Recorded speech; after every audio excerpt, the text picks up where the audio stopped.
அனைவருக்கும் வணக்கம். இடைநிலை ஆசிரியர் தேர்வு 2024 ஏற்கனவே டிஆர்பி இணையதளத்தில் result with final answer key வெளியிட்டிருக்காங்க. அடுத்ததாக சிவிக்கு தேர்வாகியுள்ள ஆசிரியர்களது பெயர் பட்டியல் டிஆர்பி இணையதளத்தில் 1:1.25 ரேஷியோ அடிப்படையில் வெளியிடுவாங்க. அது இந்த வாரத்திற்குள்ளார வெளியாகுவதற்கான வாய்ப்புகள் மிக அதிகமாக இருக்குது. இன்னும் ஓரிரு நாட்களில் கூட வெளியாகுவதற்கான வாய்ப்புகள் இருக்குது. எல்லாருமே டிஆர்பி வெப்சைட்டை அடிக்கடி செக் பண்ணுங்கள். அடுத்ததாக பார்த்தோன்னா நமக்கு சிவி லிஸ்ட் வெளியிட்ட பிறகு உடனே கால் லெட்டர் நமக்கு வெளியிடுவாங்க. அது இண்டிவிஜுவலாக ஒவ்வொருத்தவங்களுமே அவங்களுடைய யூசர் ஐடி பாஸ்வேர்டை பயன்படுத்தி டேஷ்போர்டில் கால் லெட்டர் டவுன்லோட் பண்ணிக்கணும். அதே போல் அனெக்சர் 1 and 2லாம் அதிலே வெப்சைட்லேயே நமக்கு வந்துடும். அது அடுத்தது பார்த்திங்கன்னா ஒரு 2-3 நாட்கள் இடைவெளிக்கு பிறகு நமக்கு சர்டிஃபிகேட் வெரிஃபிகேஷன் நடக்கும். சிவி உங்களுக்கு எந்த பிளேஸில் நடக்கும், எந்த டேட்டு, எந்த செஷன் உள்ளிட்ட எல்லா விவரங்களுமே உங்களுடைய கால் லெட்டரில் தான் தெளிவாக கொடுத்துருப்பாங்க. அதனால தான் நம்ம முன்கூட்டியே ஆயத்தமாவதற்கு தான் என்னென்ன டாக்குமெண்ட்ஸ் எல்லாம் தேவைப்படும் அப்படிங்கிறத சென்ற வீடியோவில் நான் பதிவிட்டிருந்தேன். இந்த வீடியோவில் சிவி லிஸ்ட்டில் என்னென்ன தகவல்கள்லாம் அதில் கொடுத்துருப்பாங்க. அனெக்சர் 1 மற்றும் அனெக்சர் 2 ஒரு மாதிரி படிவத்தை இந்த வீடியோவில் நம்ம பார்த்துடலாம். ஏன்னா உங்களுக்கு ஓரளவு முன்கூட்டியே நம்ம இதெல்லாம் தெரிஞ்சு வச்சுக்கிட்டால் உதவியாக இருக்கும். அதே போன்று இப்போ உங்களுக்கு சிவி லிஸ்ட்டு வெளியிட்ட பிறகு அனெக்சர் 1 and 2 வெளியிடும்போது அந்த படிவத்தை நம்ம பிரிண்ட் அவுட் எடுத்து உங்களுக்கு ஃபில் பண்ணியே ஒரு டெமோ வீடியோ அந்த டைமில் கண்டிப்பாக நம்ம பதிவிடுவோம். அதனால் நம்ம சேனலை தொடர்ந்து ஃபாலோ பண்ணுங்கள். இப்போ சிவி லிஸ்ட்டு எப்படி தயார் பண்ணுவாங்க அப்படிங்கிறது எல்லாருக்குமே தெரியும். ஒரு பணியிடத்திற்கு 1.25 ஆசிரியர்கள் வீதம் தான் கூப்பிடுவாங்க. உதாரணத்துக்கு ஒரு குறிப்பிட்ட கேட்டகரியில் ஒரு 100 சீட் இருக்குதுன்னு வச்சுப்போம். 100 சீட் இருக்குன்னா நமக்கு 125 பேர் கூப்பிடுவாங்க. ஏன்னா ஒரு பணியிடத்திற்கு 1.25 அப்படிங்கும்போது 100 சீட்டு 100 வேக்கன்ட் இருக்குன்னா 125 பேர் கூப்பிடுவாங்க. அந்த 125வது பேர் ஸ்டாப் ஆகும்போது அந்த சேம் மார்க்லேயே நிறைய பேர் இருக்காங்கன்னா எல்லாருமே கூப்பிட்டு தான் ஆகணும். கடைசி கட் ஆஃப் நிப்பாட்டும் போது அந்த மார்க்கில் ஒரு 10 பேர் இருந்தால் இன்னும் ஒரு 10 பேர் எக்ஸ்ட்ரா தான் கூப்பிட போகிறாங்க. சரிங்களா? இப்போ நம்ம எல்லாமே ஆட் பண்ணதுக்கு அப்புறம் சேம் மார்க்காக இருந்ததுன்னா உங்களுக்கு டேட் ஆஃப் பர்த் அடிப்படையில் தான் உங்கள் ரேங்க் நம்பரே வரும். இப்போ இந்த சிவி லிஸ்ட்லேயே பார்த்தீங்கன்னா மார்க் வைஸாக நமக்கு விட்டுருப்பாங்க. செலெக்ஷன் டேர்ன் வேணால் மாறுமே தவிர மார்க் வைஸ் தான் நமக்கு இந்த 1, 2, 3 ரேங்க் நம்பர்லாம் தெளிவாக கொடுத்துருப்பாங்க. இப்போ இந்த சிவி லிஸ்ட்டில் பார்த்தீங்கன்னா list of candidates called for certificate verification அப்படி தான் இருக்கும். அதில் முதல்ல சீரியல் நம்பர் இருக்கும். சீரியல் நம்பர் அடுத்து ரோல் நம்பருங்கிறது உங்களுக்கு இப்போ நீங்கள் பார்ட் பிக்கான அந்த மார்க் வெளியிடும் போது தெளிவாக கொடுத்துருந்தாங்க. Serial number, roll number, register நம்பரும் அதிலே இருந்தது. நேம் ஆஃப் த கேண்டிடேட் இருக்கும். அடுத்து டேட் ஆஃப் பர்த் இருக்கும். அடுத்து ஜெண்டர். அடுத்து கம்யூனிட்டி என்னவோ, நீங்கள் என்ன கம்யூனிட்டி ஆன்லைன் அப்ளிகேஷன் அப்போ கொடுத்தீங்களோ அந்த கம்யூனிட்டி. அதுக்கப்புறம் பிஎஸ்சிஎம் ரிசர்வேஷன் நீங்கள் எஸ்ஸா இல்லை நோவான்னு நீங்கள் என்ன கொடுத்தீங்களோ அந்த தகவல்கள் இருக்கும். இல்லை இதை சார்ந்து பிடபிள்யூடியாக இருக்கட்டும், இல்லை நீங்கள் டெஸ்டிடியூட் விடோ என்னென்ன ப்ரியாரிட்டிலாம் எஸ்சிடிக்கு இருந்ததோ எல்லாமே அது அந்த காலத்தில் வரும். அதில் நீங்கள் கொடுத்துருக்கவங்களுக்கு எஸ்ன்னு வரும். மீதி எல்லாருக்குமே நோன்னு வந்துடும். நீங்கள் எஸ்ன்னு கொடுத்தவங்களுக்கு மற்றதெல்லாம் வந்திருக்கும். அடுத்து பாருங்கள் டெட்டு குவாலிஃபைடு இயர்னு இருக்கும். அதில் இப்போ நீங்கள் எந்த வருஷத்தில் டெட்டு குவாலிஃபைடு ஆயிருக்கீங்க அப்படிங்கிற இயர் மென்ஷன் பண்ணியிருப்பாங்க. அடுத்து ஆப்ஷன் லாங்குவேஜ் அது எல்லாருக்கும் மோஸ்ட்லி வரும். ஃபஸ்ட்டு லாங்குவேஜ் இன் எஸ்எஸ்எல்சி அந்த விவரங்கள் இருக்கும். அடுத்து முக்கியமானதாக பாருங்கள் வெயிட்டேஜ் மார்க்ஸ் அவார்டட். இதுதான் நம்ம சொன்னோம்ல, நீங்கள் எந்த வருஷம் தேர்ச்சி பெற்றீங்களோ அதற்கான வெயிட்டேஜ் மார்க்கு இங்கே இருக்க போகுது. இப்போ உதாரணத்துக்கு 2022 அப்படின்னா அவங்களுக்கு 0.50 அதுதான் வெயிட்டேஜ் மார்க்கு. அது 2012 இருந்தீங்கன்னா 5.5 மதிப்பெண்கள் அதில் கொடுத்துருப்பாங்க. அடுத்து பாருங்கள் முக்கியமானது மார்க் ஸ்கோர்டின் பார்ட் பி.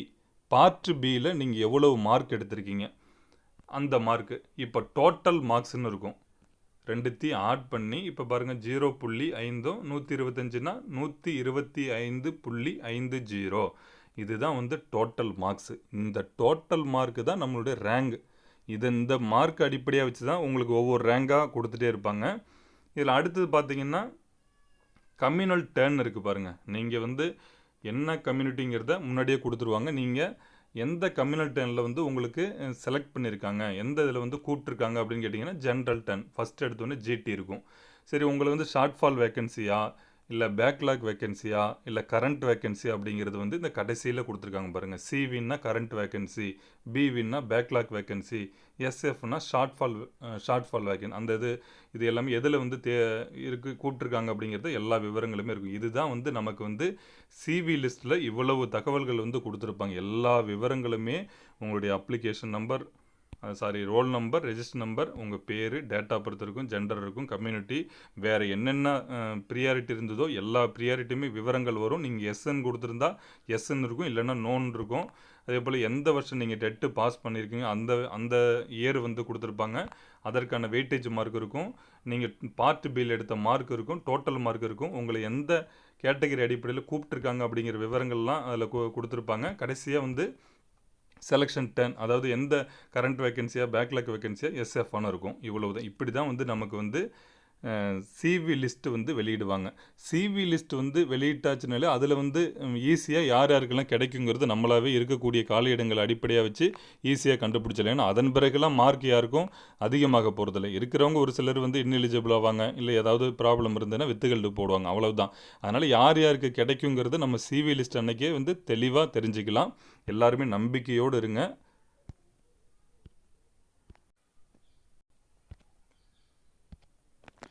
அடுத்ததாக அனெக்சர் 2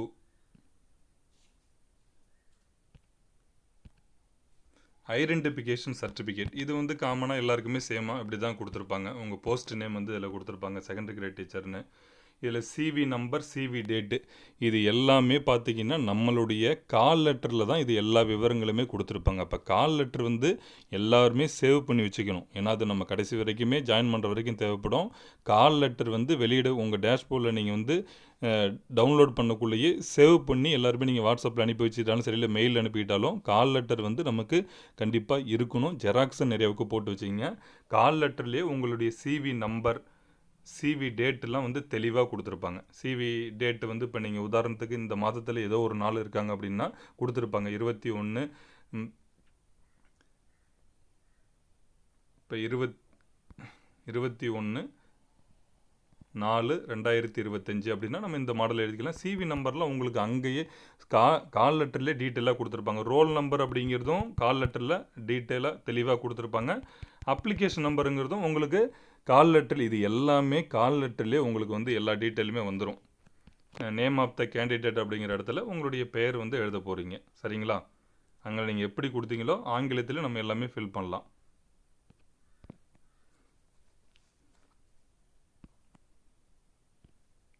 பெயர் எழுதி கடைசியில் இனிஷியல் வந்து எப்பயுமே எழுதுகிற மாதிரி நீங்கள் எழுதிக்கலாம். இல்லை நார்மலாக எப்படி வேணாலும் நீங்கள் அப்ளை பண்ணக்குள்ளே எப்படி கொடுத்தீங்களோ அந்த மாடலில் வந்து நம்ம எழுதிக்கலாம்.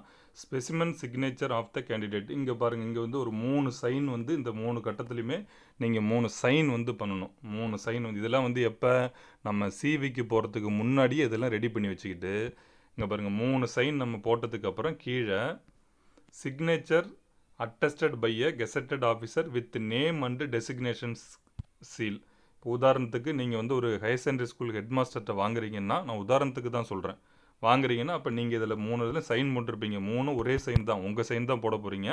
அது நீங்கள் அப்ளிகேஷன் அப்ளை பண்ணும்போது என்ன கொடுத்தீங்களோ அதே மாடல் இருந்தாலும் சரி தான், இல்லை வேறு எந்த மாடல் இருந்தாலும் ஓகே தான்.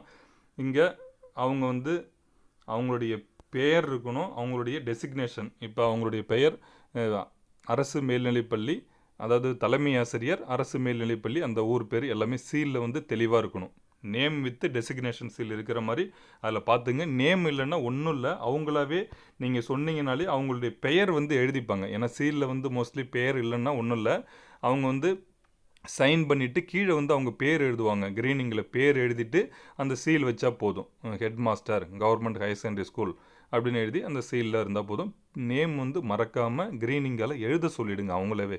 ஏன்னா அதில் நேம் வித் டெசிக்னேஷன் சீன் இருக்கிறதால நேம் வந்து எழுத சொன்னால் போதும். அடுத்தது அப்படியே இந்த சைடு பாருங்கள், passport size photograph of the candidate. இங்கே வந்து உங்களுடைய பாஸ்போர்ட் சைஸ் வந்து ஒட்டுவீங்க. அதே போல் அங்கேயுமே அட்டஸ்டேஷன் தான் பாருங்கள். Photograph should be attested by a gazetted officer with name and designation seal. இங்கேயும் அதேமாதிரி தான் உங்களுக்கு வந்து அவங்களுடைய பேர் எழுதி அந்த சீல் சைன் போட்டு நேம் வித்து அந்த டெசிக்னேஷன் சீலோட வைப்பாங்க. இவ்வளவு தான். இதுதான் வந்து ஐடென்டிஃபிகேஷன் சர்டிஃபிகேட் வந்து இந்த மாடலில் தான் உங்களுக்குமே இருக்கும். இதில் வந்து பெருசாக எந்த மாற்றமுமே உங்களுக்கு இருக்காது. அடுத்து பாருங்கள் கடைசியாக அப்போ நீங்கள் இதெல்லாம் வந்து முன்னாடியே ரெடி பண்ணிட்டு போயிடுறோம்.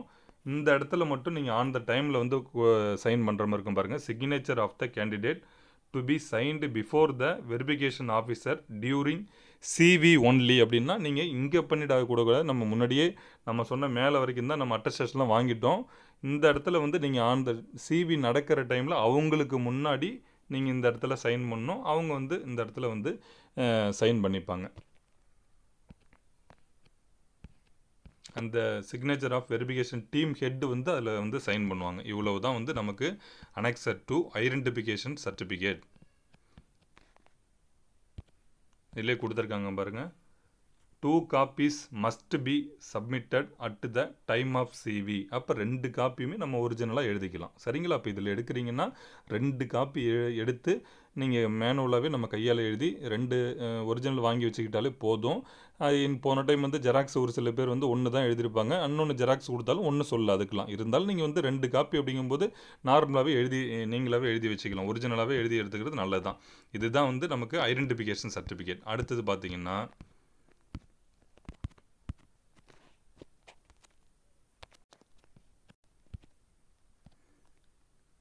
அடுத்து வந்து பயோடேட்டா ஃபார்ம் அனெக்சர் 1. இது வந்து பயோடேட்டா ஃபார்மில் என்னென்ன கேட்டிருப்பாங்க. இதுலேயுமே 2 copies must be submitted at the time of CV. சரிங்களா? இதில் உங்களுடைய பணி நிலை வந்து கொடுத்துருப்பாங்க. இடைநிலை ஆசிரியர்னு சொல்லி எல்லா விவரங்கள் இருக்கும்.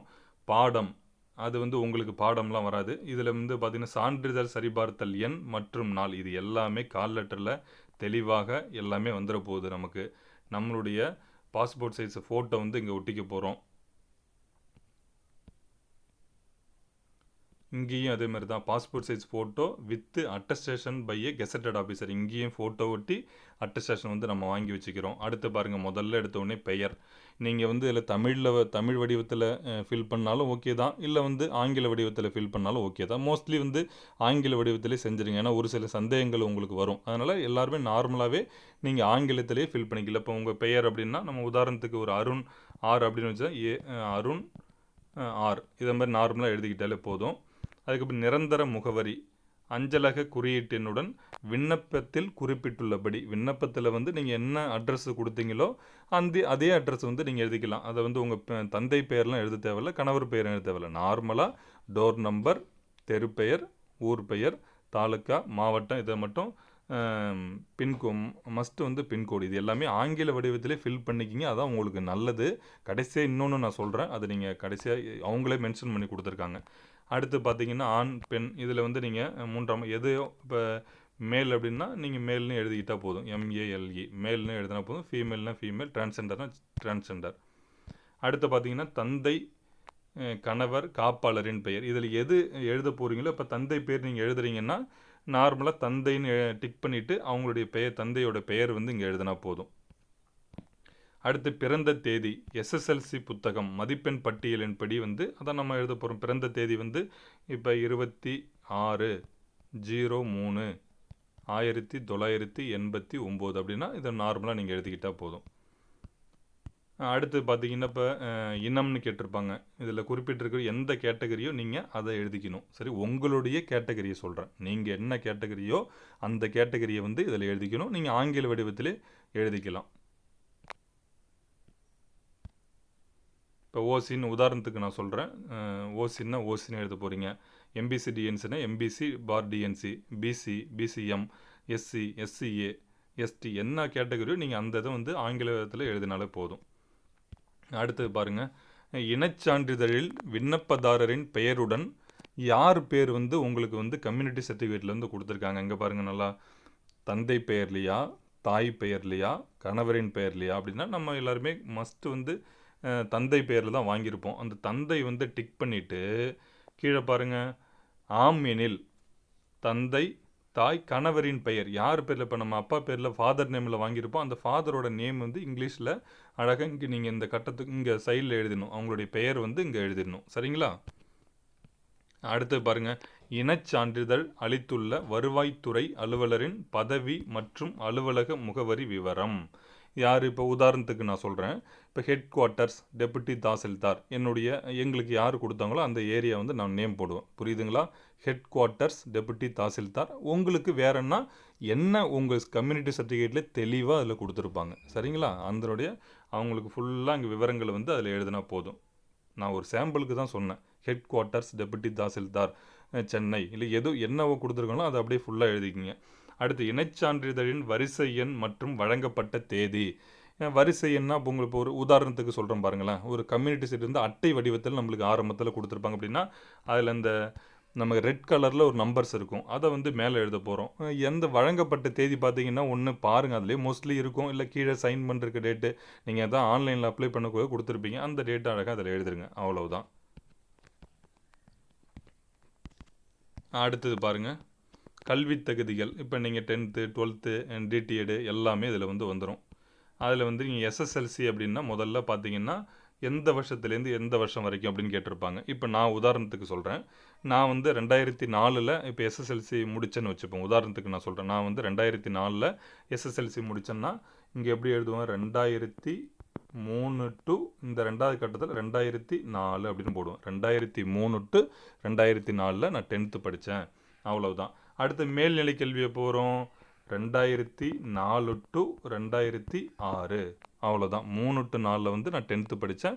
2004லேருந்து 2006 வரைக்கும் +2 படித்தேன். அதேமாதிரி நீங்கள் வந்து உங்களுக்கு என்னென்ன நீங்கள் அப்ளை பண்ணும்போது டீச்சர் ட்ரைனிங்காக இருக்கணும், பேச்சுலர் ஆஃப் எலிமெண்ட்ரி எஜுகேஷன் எல்லாமே அந்த அகாடமிக் இயர் வந்து கரெக்டாக கொடுத்துட போகிறீங்க. அடுத்து வந்து மோட் ஆஃப் ஸ்டடி. நீங்கள் ரெகுலராக, ப்ரைவேட்டாக, பார்ட் டைமாக, டிஸ்டன்ஸ் மோடா அப்படிங்கிறது இதில் எழுத போகிறோம். அவ்வளோதான். இந்த பாருங்கள், இதில் வந்து அகாடமிக் இயர் எழுத போகிறோம். இப்போ ரெகுலர் அப்படின்னா ரெகுலர் அப்படின்னு எழுத போகிறோம். இல்லை ப்ரைவேட்னா ப்ரைவேட்டுன்னு எழுத போகிறோம். சரி, அடுத்தது பார்த்தீங்கன்னா தேர்ச்சி பெற்ற மாதம் மற்றும் ஆண்டு அப்படின்னா இப்போ நமக்கு இந்த சர்டிஃபிகேட்டில் இருக்கிறதே பொதுவாக எழுதலாம், ஒன்றும் தவறு கிடையாது. நீங்கள் உங்கள் சர்டிஃபிகேட்டில் மார்ச் 2024ன்னு எழுதினாலும் சரிதான். இல்லை ரிசல்ட் வந்தது வந்து இப்போ நமக்கு மே மாதம் வந்திருக்குன்னா மே 2004 அப்படி கூட எழுதிக்கலாம். அதனால் ஒன்றும் தவறே கிடையாது. நான் தான் சொல்கிறேன், உங்களுக்கு ஃபார்ம் வெளியிடும் போதே நான் தெளிவாக ஃபில் பண்ணியே வந்து உங்களுக்கு வந்து உடனடியாக வந்து வீடியோ அப்லோட் பண்ணுவேன். சரிங்களா? தேர்ச்சி பெற்ற மாதம் மற்றும் ஆண்டு வந்து இப்போ ஏப்ரல் 2004 அதே மாதிரி நம்ம வந்து எழுதிக்கிறோம். அடுத்து பாருங்கள், தேர்வு வாரியம். இப்போ நீங்கள் ஸ்கூலை பொறுத்த வரைக்கும் என்னது, நம்ம ஸ்டேட் போர்டு பல்கலைக்கழகமாக இருந்தால் இப்போ நீங்கள் பாரதிதாசன் யூனிவர்சிட்டியா இல்லை பாரதியார் யூனிவர்சிட்டியா, எந்த திருவள்ளூர் யூனிவர்சிட்டியோ இல்லை சென்னை யூனிவர்சிட்டி எந்த யூனிவர்சிட்டியோ அதை எழுதினா போதும். தமிழ்நாடு ஸ்டேட் போர்டு அப்படிங்கிறதுல நம்ம இதெல்லாம் வந்து உங்களுக்கு ஃபில் பண்ணியே வந்து ஒரு வீடியோ வந்து நிச்சயமாக பதிவிடுவோம். இந்த முக்கிய பாடம் அப்படிங்கிறதுல அது 10th 12th வந்து உங்களுக்கு எதுவும் முக்கிய பாடம் வராது. சப்போஸ் போன டைம் என்ன சொன்னாங்களோ அதையுமே நம்ம வந்து தெரியும். இதெல்லாம் ஒரு பெரிதாக எடுத்துக்க மாட்டாங்க. நான் இதை ஃபில் பண்ணதே உங்களுக்கு வந்து கண்டிப்பாக நான் அப்லோட் பண்ணுவேன்.